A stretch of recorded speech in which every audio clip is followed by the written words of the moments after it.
People! I've got people posted at every road in the town.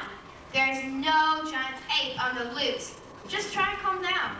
But you said that people's already here. That's right, he is.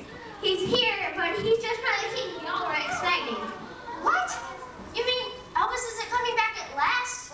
No. We want Elvis. We want Elvis. We want Elvis. What if I told you that the king who is coming is better than the king of rock and roll? Then it is King Tut. Our time has been honored at last. This is bound to land us on the top 10 town list. Wrong again, Miss Booster. What? No King Tut, no top 10 town list, but I've worked so hard. The king who is coming hasn't been dead for thousands of years. He's alive. And you don't just have to work to have him show up.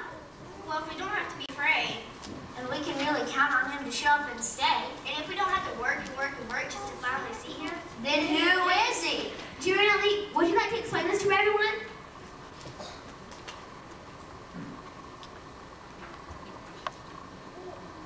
well, you see, we were reading in our Bibles the other day in the book of Luke. Here's what it says. And there were shepherds living out their fields nearby, keeping watch over their flocks at night. An angel of the Lord appeared to them, and they were terrified. But the angel said to them, "Do not be afraid. I bring you good news of great joy that will be for all the people. Today in the town of David, a Savior has been born to you. He is Christ the Lord. This will be a sign to you. You will find the baby wrapped in cloths lying in a manger." Suddenly, a great company of heavenly hosts appeared with the angel, praising God and saying, "Glory to the God in the highest, and on earth peace to men whom his favor rests."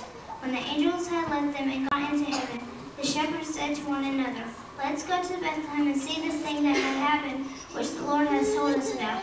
So they hurried off and found Mary and Joseph and the baby who was lying in a manger. Luke 2:8-16. And then in the book of Matthew it says, when Jesus was born in Bethlehem during the reign of Herod the king, some migrants from Eastern land arrived in Jerusalem, asking, "Where's the newborn King at? We have saw a star and we will come worship him."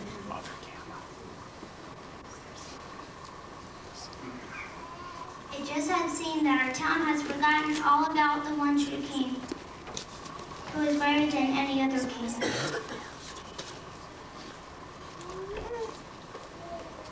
So we made these posters.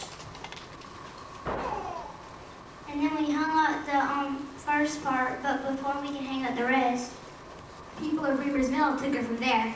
But we know about that king. Of course we do. Everybody knows about Jesus being born. Where's the news in that? I can't believe you two kids got this whole town in an uproar over a story in the Bible that we've known our whole lives. No, hold on just a second, Mr. Mayor. It wasn't Ellie and Drew's fault.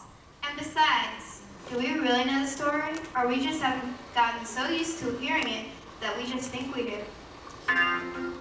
Drew and Ellie, would you let me explain this to everyone how it hits you whenever you read it?